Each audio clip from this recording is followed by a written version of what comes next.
Hi everyone, I'm Helen, if you haven't met me before, and I'll be talking about my career change. As Adam mentioned, he's heard this before because I originally gave this talk a month ago at the Rails Girls Workshop because it seemed quite fitting because there were a few people there at the event who were thinking of a career change. But I guess it was entertaining enough for the whole audience that I've been asked to give it again here today. And it's also a good opportunity to have even more diversity at these Ruby meetups because this talk is about nothing technical. So yeah, it's different. Cool, so let's get started. My talk is called My Career Change, Nothing is What It Seems. Such mystery. Just a little bit about me. I'm a software developer at Bugherd. Bugherd is a website feedback and bug tracking tool. I work with Rails in the back end and React in the front end, and I've been a developer in the industry for about 2.5 years now. But back to the topic at hand, my career change. The questions we want to answer today is, how did I get here? And why am I here? But to answer that question, we have to go back in time all the way to the 2000s. So back in high school, I did a bunch of subjects, different subjects, but nothing really jumped out at me. I did a wide variety of subjects from art to maths, and I liked them enough, but nothing really jumped out at me. And I guess I've always wanted a good mix of left and right brain. And I think most of you probably know what that means. The left brain is, deals with the logical, analytical, methodical things. And then your right brain deals with the creative, abstract kind of thing. I've always wanted a mix of both, but because nothing jumped out at me, I didn't know what I wanted to do with my life.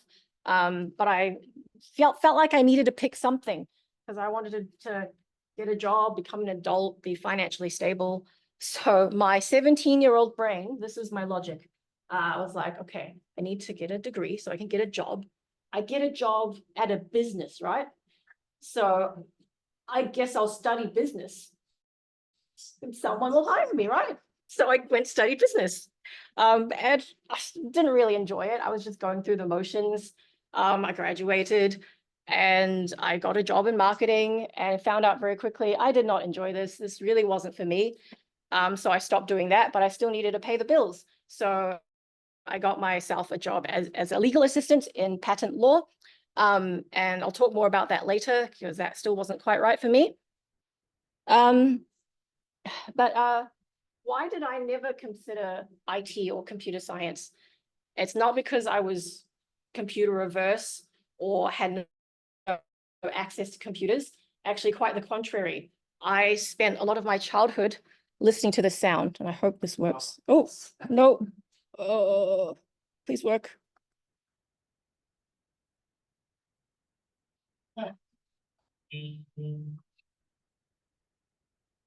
I don't know if the people on Zoom can hear it, but it was the sound of dial-up internet. I spent a lot of my childhood listening to that sound. And why was I on the internet? I was on these things. I don't know if any of you use these things. ICQ, does anyone remember ICQ? It's like a messenger thing. I was on chatting with people. I was playing Neopets. 10-year-old me loved Neopets. I'd spend hours and hours playing Neopets. And I remember my parents getting really angry, yelling at me to get off the internet because they couldn't make or receive phone calls because I was on dial-up internet. That's how it worked back then. I'm sure all of you know this. So I spent a lot of time on the computer. I was quite glued to it. I was addicted to it. So then why did I never consider IT or computer science? Because I had a lot of misconceptions about what this path would be or what computer science was. I thought you had to be a maths genius, which I definitely wasn't. I like maths, but I was never the top of my class or anything like that. So I thought, no, I'm not smart enough. Definitely not smart enough. I thought you had to be really, really into the hardware as well. So just think like someone who takes apart a computer because they're curious about what's inside. I was not that person then, and I'm still not that person now. I didn't think it would be creative at all. I thought it was only for people who wanted a job fixing computers. And I held these misconceptions for a really long time because I didn't have any opportunities to be proved wrong. So there was no coding subjects in high school that I could take and try it out for myself and realize what it actually was. There was no one talking about it in my social circles. So friend groups, family members, no one was, no one worked in tech or IT or knew anything about it and could, enlighten me. Not that, honestly, I think even if someone was, I don't think they would probably even tell me. They probably assumed that I wasn't interested. So I held these misconceptions for a really long time. And then there's the media portrayal of the IT guy stereotype. So I am a very big fan of pop culture, TV, movies. I still am today. So like growing up by like all my knowledge and like, I guess I learned a lot from TV and movies. So like the image I built in my head was from TV and movies and how they're portrayed. The IT guy and the hacker alone in the basement. That's what I thought this job was going to be like, and the people that would be working in the field was like. So I guess, subconsciously I built up this image. And so I felt like this area, this industry, this career path would not really suit me. I don't really belong there. Wouldn't really fit in. And the environment would be one that I wouldn't actually enjoy being in. So I just, quickly dismissed that and wasn't on my radar, didn't cross my mind to pursue this. So back to present day, I mentioned that I didn't want to do marketing, so I became a legal assistant. And it was a bit better than marketing. It was more interesting because I was working in patent law firms with patent attorneys. And if people don't know what that is, they're kind of like lawyers, except they also have a science background. So I was working with people who had like a mechanical engineering, a mechatronics background. So they would have the science background to be able to file patents for people. And it was interesting working with these people, but obviously I was doing more the admin side. So it was really not enjoyable. It was not creative at all. It was really, really monotonous. I could pretty much do the job on autopilot, just the same thing day in, day out. There's definitely absolutely no career growth, and it was not intellectually stimulating. So I felt really stuck and really unhappy. And it wasn't until 2021 lockdown that one day someone said to me, "Hey, I think you might enjoy UX design. Do you want to look into that?" And I thought to myself, oh yeah, that sounds like something I might be interested in, because I did some like art design, graphic design in high school. And during my business degree, we had to learn about consumer behavior and that psychology side of things. Yeah, that sounds like I enjoyed that part. So yeah, UX design, yeah, sounds like something I might enjoy. And then this person said to me, oh, by the way, to get a competitive advantage as a UX designer, you should learn some basic code, because you're going to be talking to developers on a day-to-day basis. So learning to speak their language will give you a really big competitive advantage. And at this point, I still held all those misconceptions in my head. So I was very reluctant. I was like, oh, if I must. Oh. But I wanted that competitive advantage. So I thought I'll just learn the very basics, the bare minimum, and it's locked down. What am I going to do anyway? So get that over and done with, and then I can move on. So I went online, found a free coding website, Codecademy. And then I started learning HTML, CSS for a few weeks. And I was like, okay, this is something. Like nothing was like, again, nothing jumped out at me. But it wasn't until maybe like 2 months later, I got to JavaScript. And holy shit, like fireworks went off in my head. Because when I got to JavaScript, it was dynamic. It was responding to my input things were popping up on the page. It's not static like HTML, CSS. It's fun. It's doing things. It's, it's also, I also realized at that stage that you have to start solving problems in JavaScript. And I realized then that it's creative. It's actually so much more creative than I thought, because you can solve the same problem in multiple ways. I had always thought that coding was just, there's only one way to do things. You memorize it and then you regurgitate the same thing over and over. But when I was on Codecademy, you could see other people's solutions, and they could do the same thing in a different way than I did, but we all got to the same place. And I got to choose how I solved the problem. So I realized then that this was exactly what I've been looking for, because it's got that, again, that left and right brain. Programming is very logical. It's very methodical, very step by step on the left brain, but you get to choose your own adventure kind of thing, right brain. And I guess, when you get to architecture and design patterns, and it gets very subjective, right? And very abstract. And as you all probably know, programmers are one of the most opinionated people, right? Because it's subjective. It's not like, people can argue about things. So it's very like abstract, subjective. It's got that right brain. So it was what I'd been looking for all this time. It's got that balance of both. I realized I love problem solving so much more than I thought I would.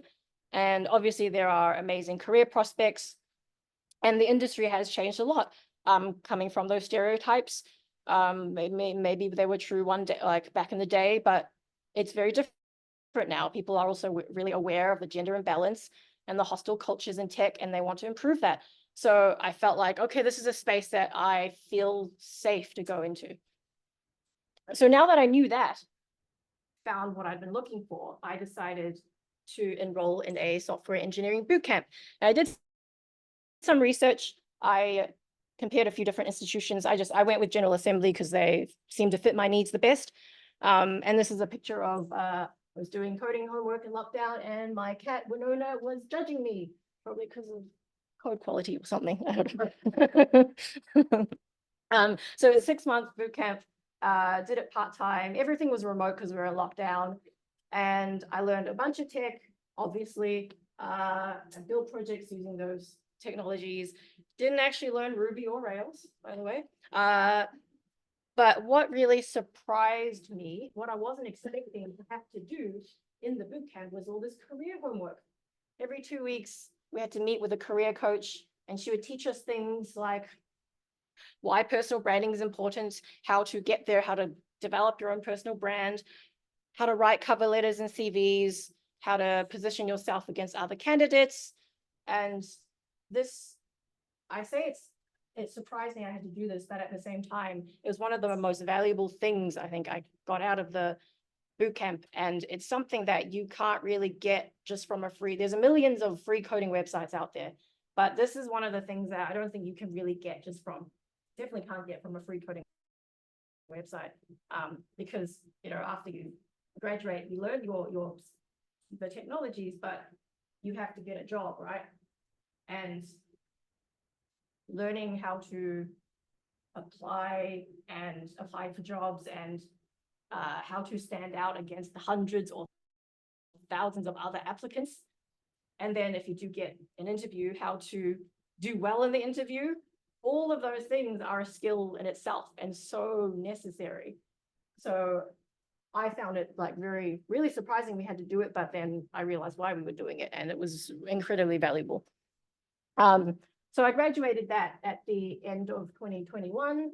I started looking and applying for jobs a few months before the graduation, because people take a little while to get back to you. So I figured if I start looking a few months ahead, then by the time I graduate, I will have interviews lined up. And I was right.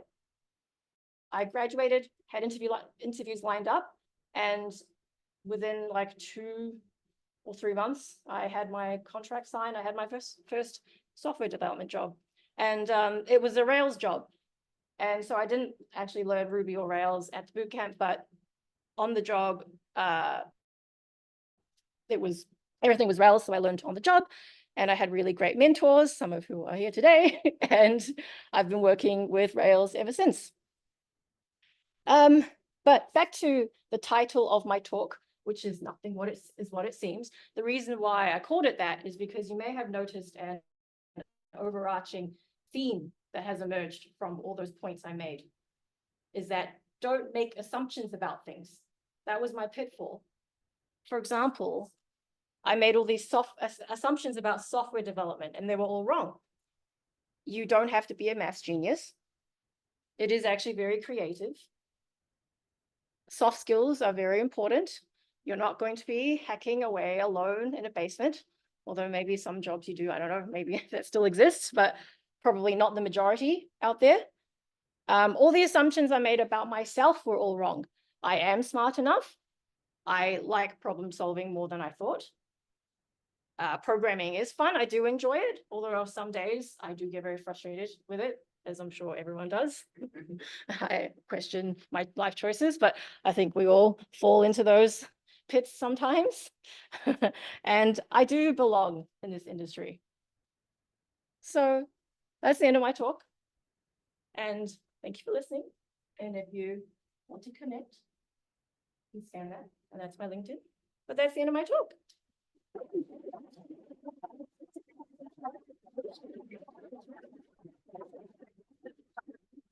I don't know any.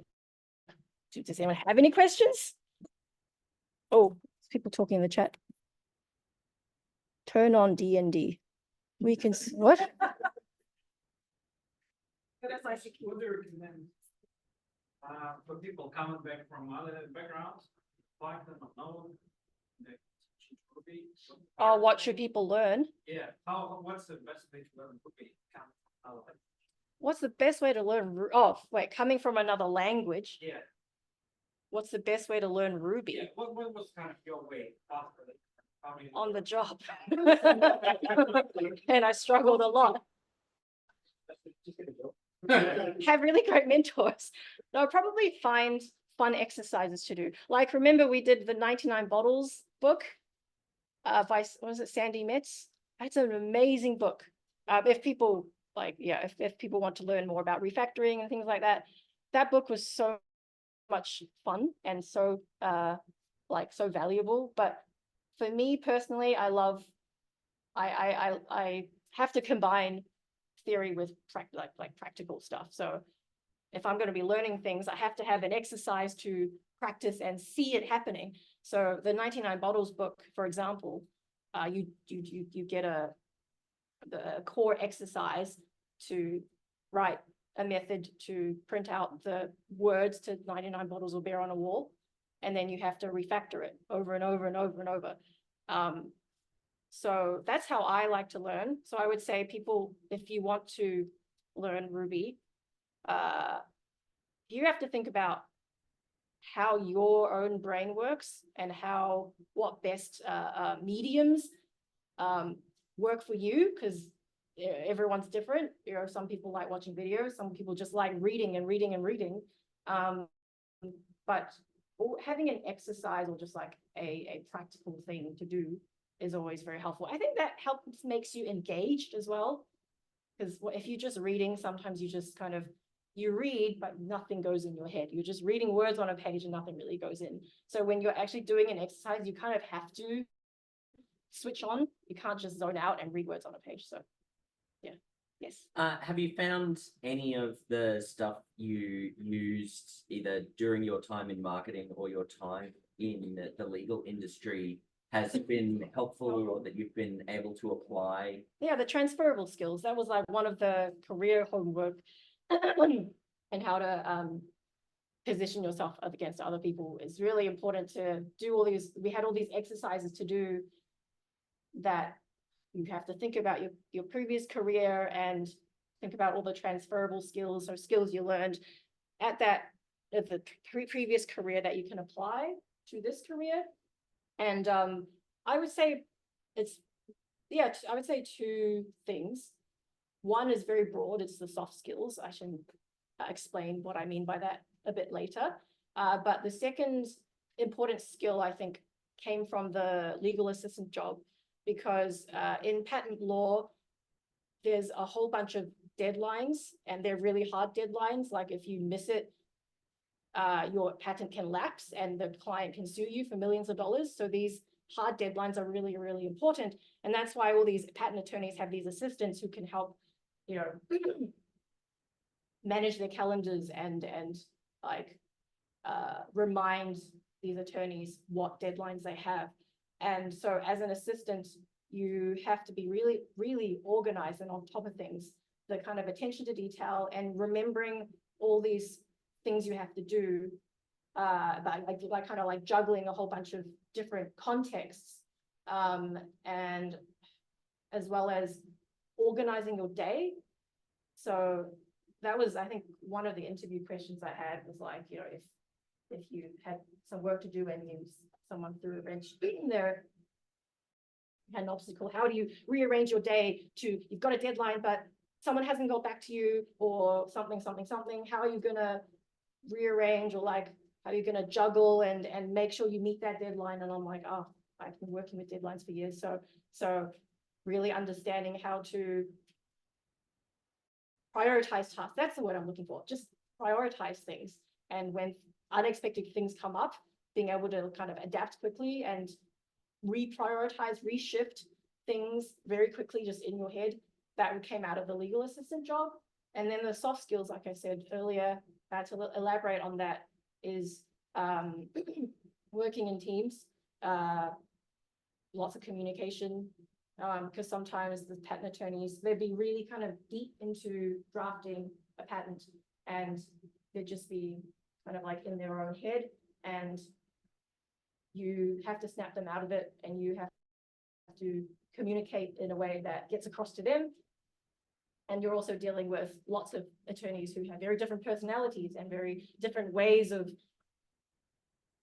wanting to be communicated with, or different strategies work for different people. So the soft skills side of things really helped, because yeah, working in teams and software is really important, and being able to communicate to a whole bunch of different personalities and different working styles, knowing how to adapt, also observe the people, observe how they respond to you.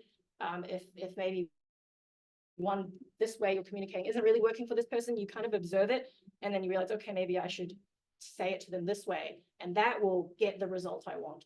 So yeah, that's kind of what I've learned. Cool. Yes.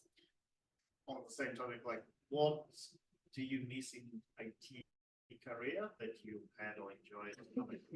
Oh, what do I miss?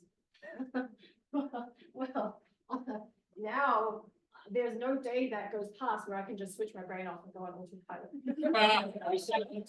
Oh, I miss that so much. Oh my God, like if I am feeling, you know, like really under the weather or just run down, I could still do my, like in my previous career, I could still do my job so easily, because I was kind of, all I was doing was like dragging and dropping things to different email inboxes and generating different templates. I could just close my eyes and just do it and just like chill, just do it, and wouldn't have to use my brain at all. And on those days, you can just get by, not be in pain, and not have to use any of your brain power and just do your job. Was so easy. That's what I miss. Really miss that. Yes, and I'm a continuation. You know, I feel like, you know, I'm also career switcher, and I feel like my previous career for project management construction, I feel like it was a rat race, and always you feel like time pressure. In IT, you don't really get this feeling of urgency to deliver something. There's this feeling of urgency, and I find, at least from my experience, a lot of engineers, they just do a call, they're not really feeling pressure that you did like yesterday. And I think it's good managers. Yeah. you know, they could kind of polite way, maybe it's like they don't really apply the strategy. Like in other industries, like yeah. Do you think maybe IT may benefit from that, or is there a need for kind of that kind of problem? Yeah, it exists already. I think you just need to work at a different company and you're fine. I'm working extreme work, you know, we get Like work at a digital agency. Oh. Yeah, maybe. Then you'll feel it. Fixed cost contracts. Then you'll feel it, Anton. You will feel it. Just be happy with what you have now. Happy. Any other questions? No. Cool. Well, thanks for listening.